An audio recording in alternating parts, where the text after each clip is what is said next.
Okay, so her previous husband murdered their 7-year-old son and himself in their home in Milton.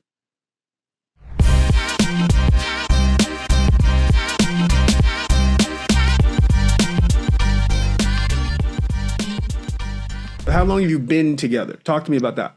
Okay, so technically, our seventh wedding anniversary was this past February.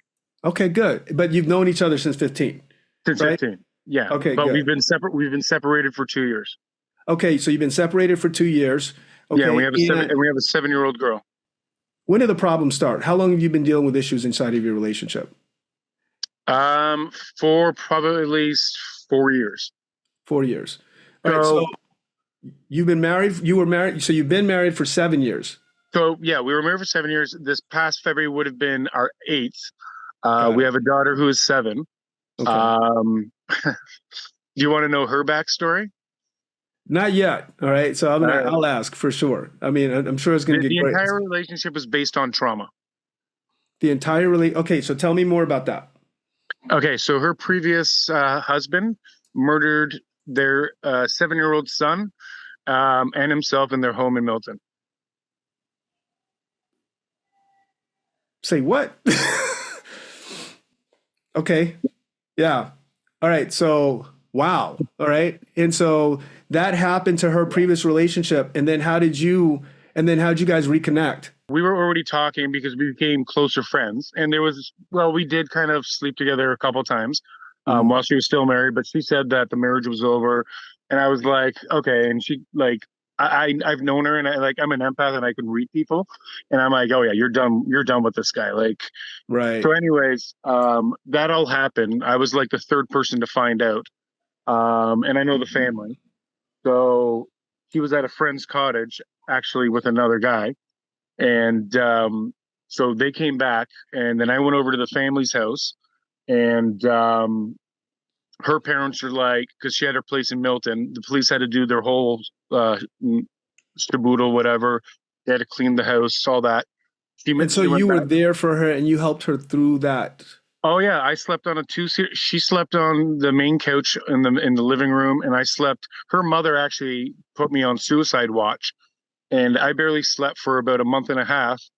Uh, What? Sleeping on a two-seater couch, making sure she had a blanket on her.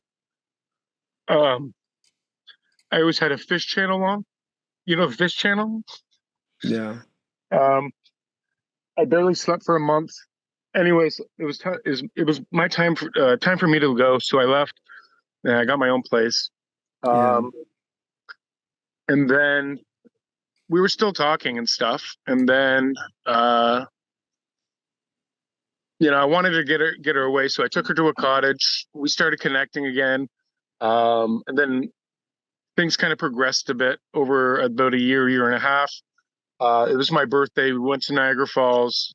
And then you To guys, I mean, the story is beautiful, right? So you had her, so you were there for her through this trauma of the horrific way that her husband and her son, you know, uh, transitioned, Oh, it right? was horrible. It was horrible. Yeah. And so anyway, you guys, so then you guys have this beautiful, your story begins, right? This is actually, guys, this is actually very much how it works for us inside of what we do. Here's what we know is that here's what brings people together, everyone, is that we move toward whatever triggers happy hormone. This is one of the very first things that you want to learn, and you did this in your relationship. And we move away from whatever triggers stress. Okay. And so what you want to hear is what happened to Matt in this situation is that he was the person who triggered that happy hormone. He was there for her. He had her back, and he actually took away her stress and was there for her. And so it created a bonding, right? Because when you're there for someone when they need you through support, it actually triggers what we call oxytocin. And that's what happened. Do you guys understand this? Does that make sense? Just nod your head.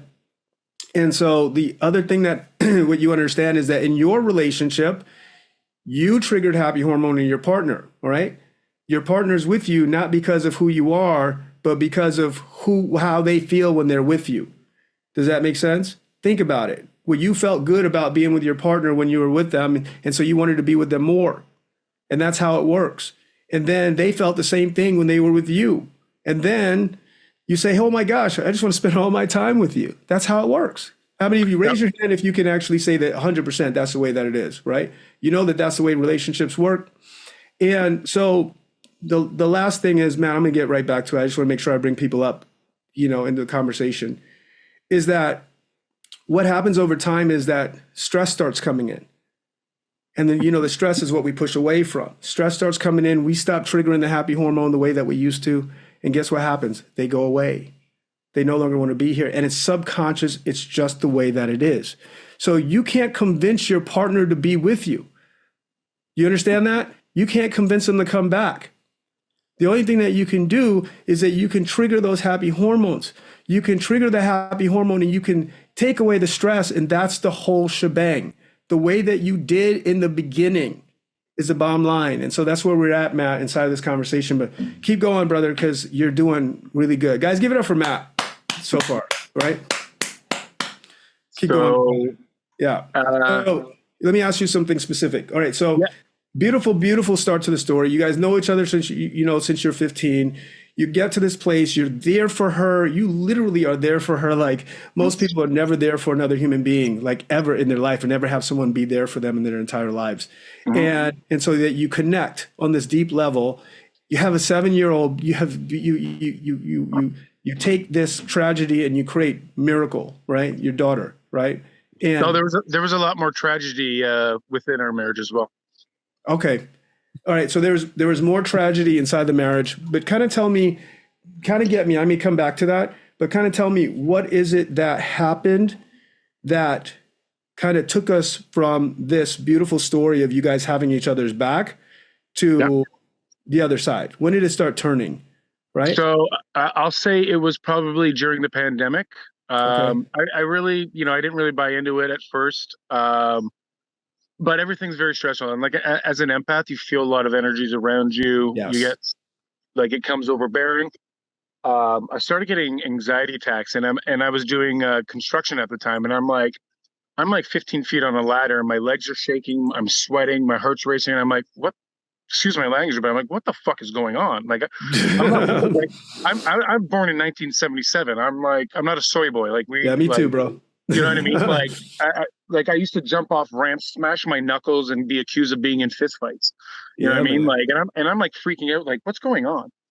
Yeah. So I started getting anxiety attacks, or whatever, and I was drinking too much at the time. So I think that probably compounded it. Also, a little bit of a backstory to that is we had lost. We were trying to start a family. We had lost 2 kids due to miscarriage. And then we actually had a very fertile one, our first son, Kai. But we watched him die in front of our face at 5 months in the hospital. So that sent us both over the edge, especially for her, right? And the other thing too is we had our own condo and we were doing good. We were like, she's a principal now. She was a teacher at the time. I was working for FedEx. We were paying off our debt. We had savings. Like we were good, good on our way to like a great life. But she was like, no, I understand why she wanted to do it. And this is kind of, I think, one of the catalysts of the downfall was she wanted to move back to her parents' house. And I'm like, babe, no. I'm like, this is the wrong choice. I'm like, we're good here. And this is during COVID. This was before COVID. Okay, got it. This was before COVID. Okay. Our daughter was already born during COVID. Okay. And I'm like, no, babe. I'm like, we got our own place. Like, we got a 2-bedroom nice condo. We're good. Like, she's like, I don't want to raise our daughter here. And I'm like,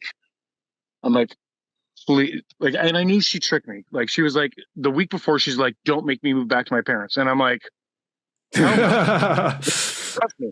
We're good. We're not moving back to your parents. A week later, she's like, I can't live here. I have to go move back home. I'm like, fuck. 2 years ago. I mean, I've been unfortunate with cars. I don't know why. For the past 3 years. Well, starting last year, 3 years prior, all 3 of my cars got wrecked. Not my fault. Mm. Um, anyways, 2 years ago, like my ex and I got in a huge fight. Um, I was convinced we were getting a divorce. I showed up at work. My boss was actually a buddy of mine. It was actually the husband of my And this is two wife. years ago? Yeah. And I left work and I was driving down the 403 in Mississauga on my way home, and my car caught on fire while I was in it. Shut I up. Yeah, This I is barely. random.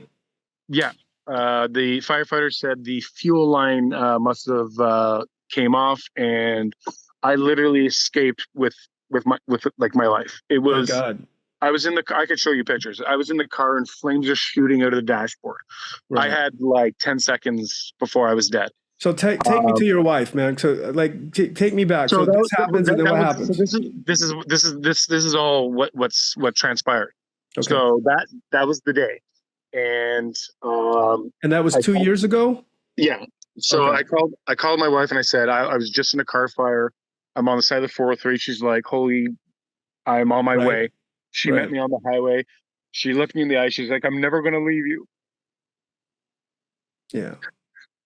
And I was like, I know this is traumatic, blah, blah, blah. So I talked to insurance. They were like, okay, talk to a psychotherapist because you may not know what's going to happen after. Right.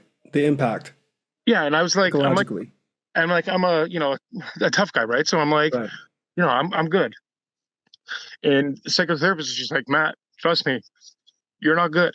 Yeah. So anyways, that night, whatever day, I'm like, yeah, I'm totally fine. Like everything's fine.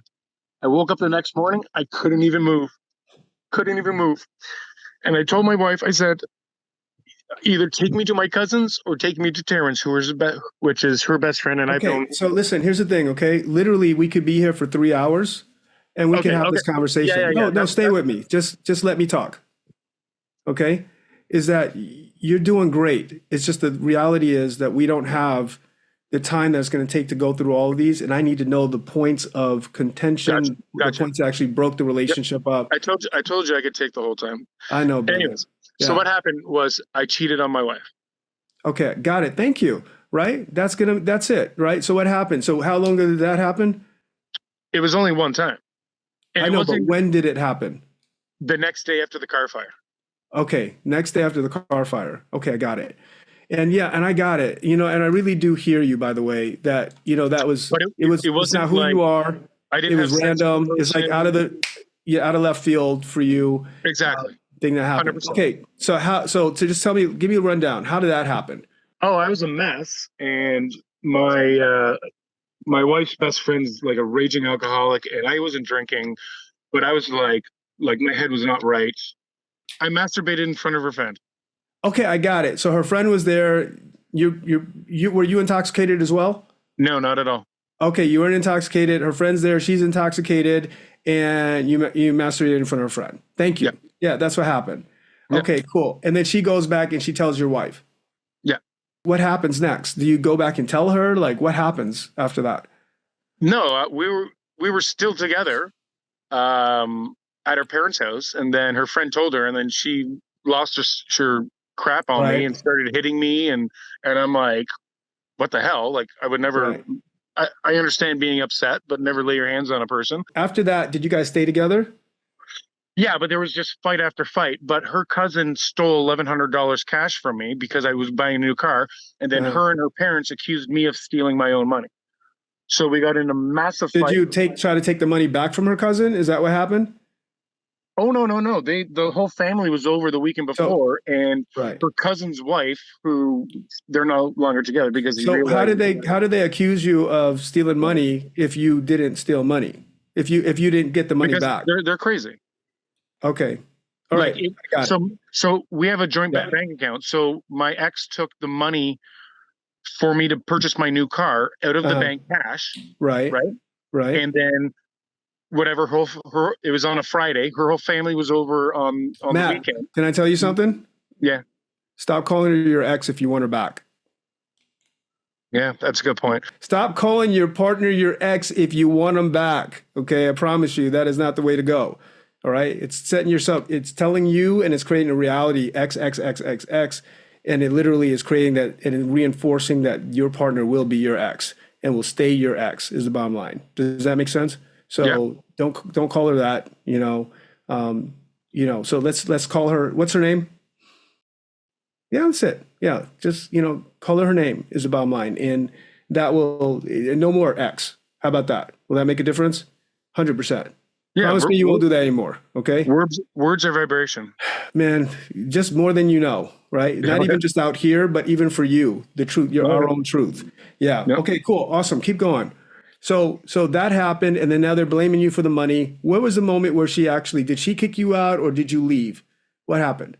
So she said she was going to leave and I said, no, you stay. I'm leaving. So I grabbed a quick bag and I left. And so you had words with the family and then, you're like, you don't leave, I'll leave. And so you go ahead and leave like the gentleman that you are, right? 7-7 baby, let's go, baby, represent. All right. And so you get up and you walk out and leave. And then what happens then? Oh, just like daily stuff of her accusing me of stuff. I mean, I did talk to toxicity, straight up toxicity. You got toxicity in your relationship. Constant, 100%. But like I said, I think a lot of it boils down to the relationship was kind of founded on trauma. Yeah, no, Matt, it's founded on the fact that you cheated on your wife. Yeah. No, seriously, you got to get this. It's important because you have no access to actually shifting the relationship. No, I understand that, but no, even a good excuse. All right. I'm serious. So now I'm going to be coach. You're going to let me coach. Okay. Sure. All right. So I literally have coached thousands of people through this. Okay. And the biggest thing that's got to happen here, guys, and for everybody here, if you don't take responsibility, then your partner will they'll realize that this person will never take responsibility and they will shut down. So you can actually come back from almost anything that you've done. I said it. You can come back from almost anything you've done. You guys get what I'm saying? Listen, today, I literally, from the moment my wife met me, she only knew me in one way. I was a liar and I was a cheat. That's what I was. You guys get what I'm saying? She called me a monster. You're a monster, is what she said to me. You get that? And she meant every word of it. It touched me. I mean, it hit me dead in my soul. You know what I'm saying? That she said that the woman I love actually said that to me. But let me tell you something, because of the way I dealt with it today, I swear, since the moment we got past that 6-week time period, it has never come back up. Not one time. Not one time. My wife in years has even mentioned it. It's not come up in her being. It's not come up in not even a snide remark, nothing, in any disagreement, nothing. You guys understand what I'm saying? So whatever you're doing, and I put my penis inside of another person, right? From the first moment. I betrayed her trust from the first. You guys get what I'm saying? So that's the most egregious thing you could possibly ever do. I was a monster. But the reality is, it's how you deal with it going forward that gives you access to the next level. Do you guys understand what I'm saying? And moving beyond that and getting back to love. But if you keep on blaming it on everything else, but what it is, you will never get to the other side. And this is my job. My job is to tell you that. You're welcome. Okay. And I got your back. Okay. It's just one of the things. Matt, let me ask you a question. So after you left and you guys have been through all of this and the fighting's been back and forth, what have you tried to actually move the relationship? Try to be kind. When we're together, I try and create conversation. Like when we're together, the three of us away. What else? We're great. What else? I've gone through counseling. Did you guys go? You went through counseling by yourself. Did you guys go to counseling together? We tried one marriage counseling session, and I had to cut her off 3 times because she was lying to the counselor. Why did you have to cut her off? Because she was lying to her. That's why you only got one shot, brother.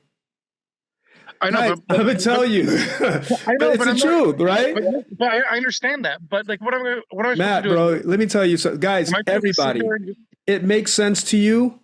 And the things that are just natural, I'm not, bro, listen, I got you. I promise you I got you, right? And you know what? You could be my brother, man. from Listen, another. man, I'm Oh, I'm, you I'm not the can type, be my brother, man. I'm not the You know type what of I'm guy to saying? sit there and I'm not a quiet little mouse. Like I'm gonna speak my mind. Yeah, but guess Like if what? someone's Quiet, lying about listen, me, quiet little I'm mouse gonna call you out. might be cuddling tonight, but you won't be. You know what I'm saying? All right, so that's got to stop. All right. So let me tell you something. This is how it is. And guys, everybody get this. These things seem instinctual. It seems like it makes sense. Oh, but you're saying things that's not even true. But I didn't do that. But it didn't go like that. You know what I'm saying? But let me tell you something. If any time you do that, it's already over. You defend yourself, it's over. Is the bottom But line. you have to understand who she is. Like she was No, doing it on. I got nothing to do with her. Because see, I can talk about you right now because you're Yeah. giving me plenty to talk about. Now, then we can have a mild discussion about her once we get our place cleaned up, right? We're straight where we are. Guys, let me tell you something. What I actually help people do is to become what I call a marriage master. Right? And what I mean by that is literally I work with people individually by themselves. I don't like to work with couples. I'm gonna be honest with you. I can work with couples. We do work with couples, but mostly, even when I work with couples, I work with them separately so they get to work on themselves. This is the big deal. You can save your marriage by yourself. You can save your relationship by yourself. The reality is, though, you have to be the person who can have a relationship work. And so the reality of the situation is, there's shifts that have to happen. Matt has to work on himself. Now, when he works on himself and she sees that on the other side and he stops doing the stuff that's creating the stress, so like he's actively creating stress with her, that's why she keeps pushing him away like this. She loves him. The fact that she even went to couples therapy after that, she wanted to save that relationship. That's the reality. They have a 7-year-old child. They've known each other since they're 15. This would have been their 8th wedding anniversary. You guys get what I'm saying? All of that was there. You don't want to throw that away and start all over again. But if that person doesn't give you an excuse to come back, if they keep on pushing you away, if they keep on triggering your stress response over and over again, guess what you're going to do? You're going to keep pushing them away. Naturally, subconsciously, there's nowhere else to go. So Matt, I'm going to tell you guys, what the first thing I teach people is how to get rid of the things that you naturally do that create that stress response in your partner. You cannot stress your partner out. You cannot create that upset in your partner over and over again. It doesn't matter. We do it every day. We do it in communication. We do it through our facial gesturing. We do it in a million different ways. You cannot do that and expect to have your partner come back. They will never come back. It's impossible. Right? What we do is we detox dose. Okay. So we detox the relationship. We got to take out the stuff that's happened, all the toxicity, because there's toxicity in your relationship, right? 100%. Yeah. Right? And then after that, we get to dose the relationship, right? Which means that we get to put the dopamine, the oxytocin, the serotonin, and endorphins in. We get to trigger the happy hormone. So what you've been trying to do is put lipstick on a pig. So what you're doing is you're trying to be nice, and you're a nice guy. You're charming. You really are, right? You're a nice, charming guy and everything, but and you got a good heart, man. And I know you love your wife, but here's the thing. You're trying to be nice to her. You're trying to put all this good stuff in, hoping you have good moments. And then that's basically on top of the toxicity. So until you actually detox the relationship and take all the toxicity out, then you can begin to dose. Until then, it's not going to make a difference, right? Is the bottom line. And then we can trigger attraction and we can bring the relationship back together. Does that make sense? Mm-hmm. With a lot of love to give. However, you've got to have the last word. That's 100% you. And it just doesn't work. And it's creating stress response over and over again. Now, I don't know what else. She's the same way. Yeah. We're too similar. And then you point the finger. That's another one. That also creates a stress response. Does that make sense? And so she's doing that. He was doing all those things, very similar things in his own way. And so what happens is we had to take all those out. Now, when we took it out, when she finally did reach out to him, because they did have 2 daughters together, guess what? She didn't feel those same stress responses anymore. In fact, we taught him exactly how to now alleviate more of the cortisol and trigger happy hormone. Now, all of a sudden, he was no longer blocked. She was going to allow the communication because he didn't create more of a stress response. Okay. So we pulled the toxicity out of that part of the relationship.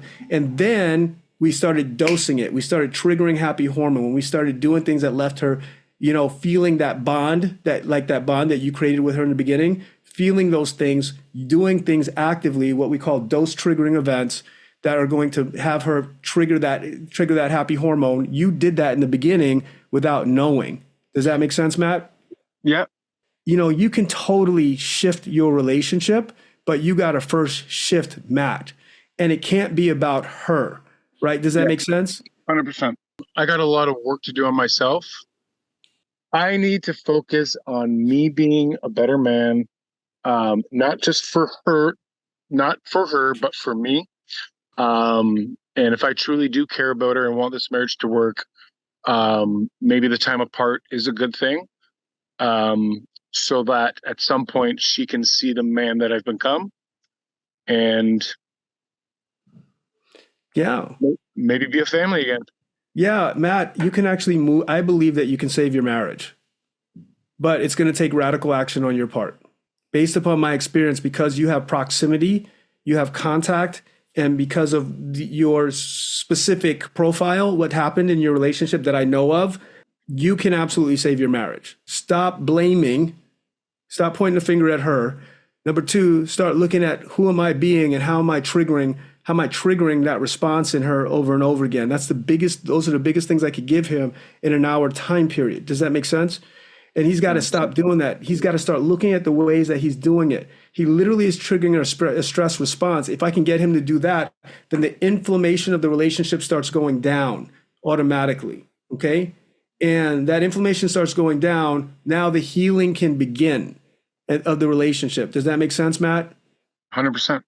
Yeah, and that's going to be the beginning of us moving the relationship. Inside of this, we got to, number one, there are two types of toxicity that we got to deal with when we detoxify. Number one is what we call active toxicity. That means that you're actively doing something that's triggering a stress response from her, which is giving her a natural push away. Does that make sense? Yeah. Okay, and so we've identified some of the things that you naturally do that we no longer will do going forward. This is the beginning, but you've got others, many more. There's the bottom line. But not just you. We all do. Oh, yeah. Okay. And so what happens is it doesn't even matter how right you are or how many changes you've made or anything else, because you keep on stressing them that way or triggering their stress response subconsciously, it creates a cortisol response and they naturally push away from you. The same way that when you used to trigger their happy hormone, they naturally felt like they wanted to come towards you. Right now, you're triggering their stress response and they feel like they naturally don't want to be around you. Does that make sense? 100%. Yeah. And so what we got to do is stop the active stress that we're creating. Number one is don't just cut the interruptions out. And that's going to take something, right? That's going to take, not just for you, I'm not picking at you, right? But just generally speaking for us. That's totally me though. Yeah. Yeah. Like if someone comes forward, you're doing it right now. Yeah. Right. So yeah. So if we take out the interruptions right now, automatically her stress response is going to go down, right? Is the way that it is. And then we're going to take out the defending. Right. And that's going to be tough too, because no matter how much you're defending, I know you're like, what do I do? Well, there are other ways that you can go around it. I want you to find other ways. Don't interrupt her while she's trying to say whatever she's saying. I know you want to write the records, guys, but it doesn't help when you write the record, You're trying to make sure that you set the record straight or whatever. And I'm telling you, it doesn't help. Okay. At all. Zero. So we got to move that out of the way. Okay. And then what else do we have to do? Well, what we're going to have to do as well is that you're going to have to stop the blame game for yourself, because what your subconscious is actually doing, it's leaving her with something that she's bad. Does that make sense? So even though you may not be saying, and you may be on your best behavior in front of her, somehow subconsciously she knows that you're blaming her as well. Is the bottom line. So we got to be really careful with that and naturally take that out for ourselves. All right. So stop blaming her. Don't hint at that she's got something to be responsible for inside of your communications. Does that make sense? Those are the first things that are showing up that will create more inflammation. And just by taking those things out, we're going to start to see the inflammation start to go down. Okay. Is the bottom line. And then what we're going to do is continue to take out the active toxicity, and you're going to see things that trigger her, and you're going to start figuring out what they are and take those out. The next thing that you got to do is that we got to take out long-term toxicity. Okay. Long-term toxicity, what's been accumulated from the things that have happened over the years, from, maybe even just the association she's created from the miscarriages, the association she's created from all the things that have gone wrong, and just because you're around and she felt those things go wrong and you're next to her, she's going to associate you with those things that don't work. Does that make sense? 100%. 100%. Yeah. 100%. And so, yeah. And so I it's not even right, bro, but it is the way that it is. Yeah. Yeah. And so what happens is, but you can change that. You can actually shift that. Okay. And so we have to break that up inside of the conversation. So what's happening is that she's actually seeing a future now where she's going to feel this way forever. This is why she let go of you. So we've got to actually shift that future with her, is the bottom line. All right. And so that communication's got to happen. But before we can even get there, we really do need to change your active toxicity and take the active toxicity out, is the bottom line. If you can do that and stop triggering her, then you're going to naturally see some inflammation go down. And then we can talk about shifting the future where she doesn't feel like she can trust you with her daughter, where where there's drama inside of some, where we can take out her concerns about not being able to trust you, that kind of thing. Does that make sense? 100%. Yeah. And so that's some of the stuff that we want to do, but you're going to have to focus on the future, letting her see and being a demonstration of, the future that you now get to create with her. Okay. That's the beginning of it. And then we can begin dosing, and that's the next level. Matt, you better be happy that you ain't that special, and neither is she, and neither am I. All right, just trust me on this one. We all are built on the same chassis, and we all want the same thing. We want that happy hormone. We're all a bunch of meat wagons on a spinning ball. I know you can save your marriage, so have hope. That, I know it's been 2 years that you've been separated, but it doesn't mean anything. Doesn't mean it's over. You can actually do it, but it's going to require you to take some radical action. And everybody here, if you have a similar situation or anything that looked like that, you can 100% turn your relationship around. You just need to know what you're doing.